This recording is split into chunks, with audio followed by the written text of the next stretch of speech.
Hey, here I am, Ivan, and today's topic, it will be a philosophical observation on singularity. Now, for a long time I did not do videos in my typical style, philosophical observation. So my channel in YouTube is for curiosity. Some people that are watching the channel, they do not understand the purpose of the channel because I randomly ask some questions and I don't give any answers. And today I will do typically in my style, asking the questions and giving some options, but not giving straight answers or practical answers. This will be kind of philosophical observation. I will debate ideas in my head. And here are some ideas and some questions. First of all, what is singularity? And the answer is this comes from the tech industry and Ray Kurzweil and other futurists people. Singularity is that point that all the information gets to one single point. It's like very simple idea, but difficult to comprehend. Now, what does it mean? We don't know. We don't know because humanity has never experienced it yet. But now, I will give you a couple of other similar ideas, or not similar ideas, rather that would be questions. Because how the mind of a kid works. Let's say 13 years old, Alexandra was asking these questions, peculiar questions about schizophrenic people. How do they hear or do they see voices in their heads? Now, this is a good question. So we as grown-ups kind of forgot to dream and forgot to fantasize. But that's not the end of it. You know, when we was kids, we was freely flying and fantasizing and having all these unreal worlds in our fantasy minds. But the question here is, are these worlds not real worlds? Maybe they're real, they're as real as our physical world and our world that we live in now and that we know of by the laws of physics. Let's assume that humanity at that point in development is in that stage of science that we know the physical law, we know some psychological laws, we know how the universe works. But in reality, if you ask the mystics and if you ask the enlightened people, they would rather tell you that that is not how the world works. That would be also the point of the quantum mechanics physicists and enlightened people such as Einstein and such as many other scientists, that they get to one point of understanding and then they hit like a brick wall. They cannot go further. So now, I would say, I believe, it's a strong word, but I would say I have this fantasy that the singularity would be something like all our fantasies of the whole humankind and the whole universe and the whole beings and everybody in this universe, all kinds of beings, let's say the aliens, and other people and other animals and other creatures and other life forms. We don't know what kind of life forms that could be. You know, maybe the cloud, maybe a cloud, it's a life form. Maybe a stone on the ground, it's a life form. You know, if you go to the Hindu and to the mystic and to the old Chinese teachings of Taoism and all these cultures, all these people that for thousands of years was pondering on these questions, you know, that may be very well true, that the stone, it's as life as we are, maybe a stone has a mind, a type of mind that we cannot comprehend. It's just a different type of mind, right? But in our fantasy world, let's say, everything is possible. We can fly, we can step on the moon, we don't have to build rockets, we can just spread our wings, that as humans we don't know. But in that singularity that is supposed to come, maybe all these fantasies, they meet each other and everything is possible. That would be very difficult for a human mind to comprehend that everything is possible. You can, for example, be that stone. I'm not talking about reincarnation. I'm talking about being the stone and the human at the same time, or being a molecule, or being a cloud, or being a planet, a sun, or a universe on your own. I mean the known universe that we know, 13.4 or something billion years, but we don't know what is beyond that. But in that singularity, maybe very well that everything is possible. That means everything. So how far we can stretch our fantasies and imagination so we can fantasize that everything is possible. I'm not talking about the everyday human little small dreams. I mean, like, I want to be super healthy, I want to be super rich, I want to be super influencer, I want to be whatever I want to be. I want to be God, whatever always people have been fantasizing, either being in peace, or either being in power, or either in being whatever the ego dictates. You know, these are little egocentrical desires that we have. I'm talking about a bigger picture. So now, the people that are sharing this idea about the singularity, they are saying simply that singularity will be a point that we kind of will know everything in an instance. Now, is there time in singularity? That is a good question as well, because in singularity they should not be time. Now, also we know, we already know that time, it does not exist. This is a man-made concept, just to count distance and just to keep track of rotational cycles. It's cyclical thing. Time, it's a cyclical thing. It's not linear. We perceive that this to be a linear thing because we just have to measure our lives. But if we live forever, let's say we go in the singularity, and of course there's no time, there's no space as well. In singularity, everything is possible.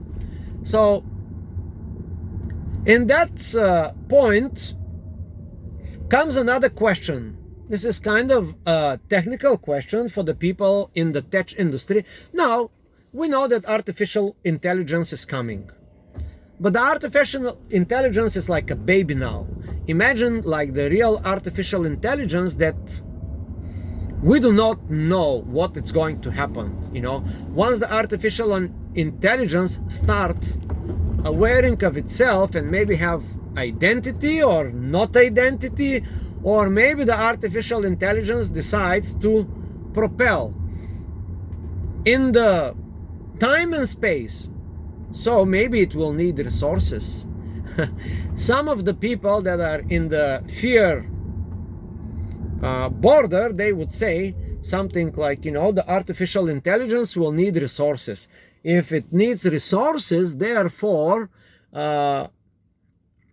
it will soon start taking all the resources on the planet, all the sun energy. It will start expanding in the universe. It will build mega machines that will harness the power of the suns, the galaxy, and so far and so far. So the artificial intelligence will try to expand.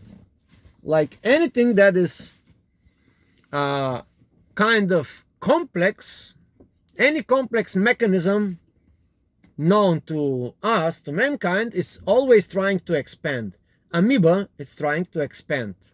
Life, it's trying to expand. And therefore, those that are thinking that the artificial intelligence it's a threat, they also comes from this perspective. But now, imagine this. Artificial intelligence is the singularity itself. And that means that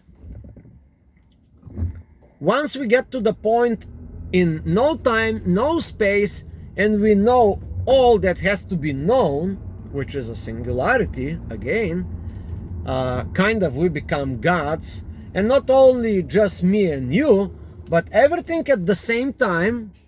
That is a new kind of a paradigm of known existence, or universe, or multiverse, or multiverses.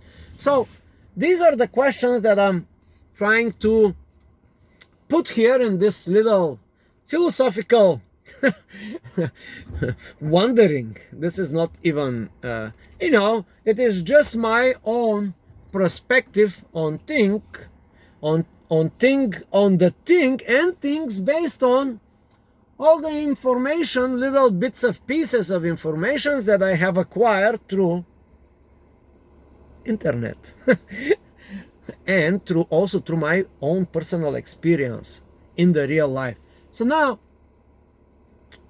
I would like to know your opinion. What do you think about these things? Singularity, artificial intelligence, information exchange. Now, one more interesting thing. Right now, this is 2020, and I see a trend, and this trend has to do with a new way of learning. Now, we have been duped in this idea to go to schools, to spend 20 years to get some knowledge, and then we go in the real life, and then of course we are out of job, or we cannot even get a job because that was not our purpose, and we changed hundreds of jobs through our lifetime. But now there is a new way of learning things through the internet.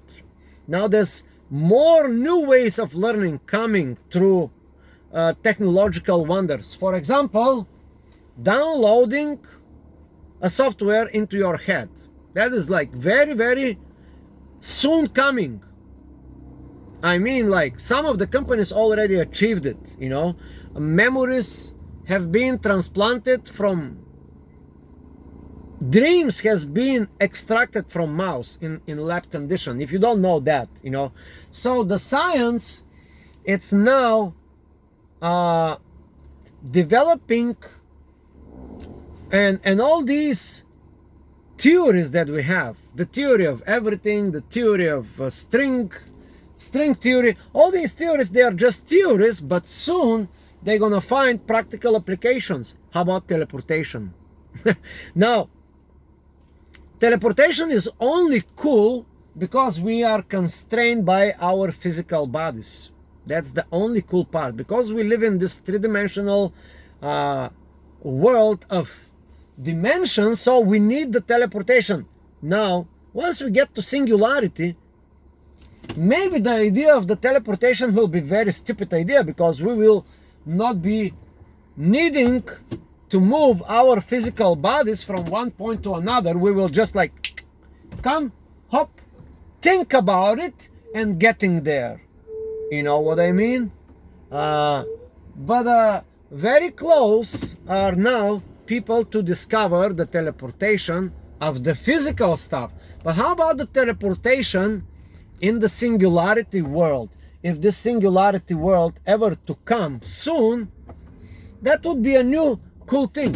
So we have to change our paradigms of thinking and beliefs, especially beliefs, because we know simply believe it's nothing but a stupid idea. You can believe in anything, or you can believe in anything or everything. You can believe in a fantasy world, if you wish, and those that believe in something,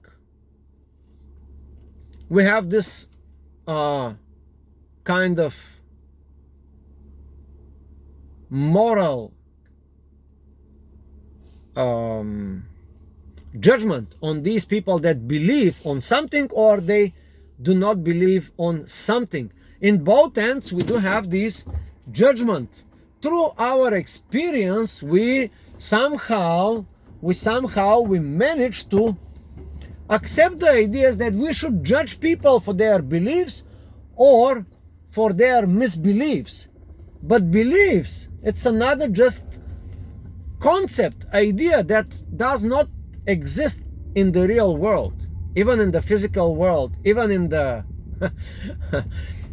probably I would say in the singularity, or in the world of fantasy, or in the world of, we don't know, maybe this is the afterlife world. You know, once we once we depart from here, when we go to heaven or hell, also another man-made concept, once we go to the next level, let's put this next level to be just the singularity, maybe we don't need all these things. We only need these things in here because we are constrained by our physical boundaries, our beliefs, our disbeliefs, our concept ideas, which all these things are practically a repetition of what we have experienced. We call this our existence.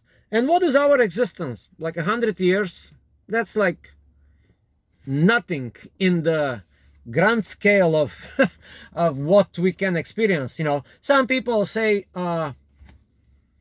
you know, we've been through many lives before. Some people say we will be reborn many times. Some people say we are living at the same time and we are reborn or born into different beings. But I'm saying in the world of fantasy or singularity, everything I would say it's plausible, possible. Like the quantum physicists are saying, a multiple universes with infinite realities and possibilities. So now, once we get to this singularity thing, everything could be possible. Also, let me go back to the topic of education. Education, it's just my opinion, is just the worst thing that can happen to humankind in this form that we have education now, because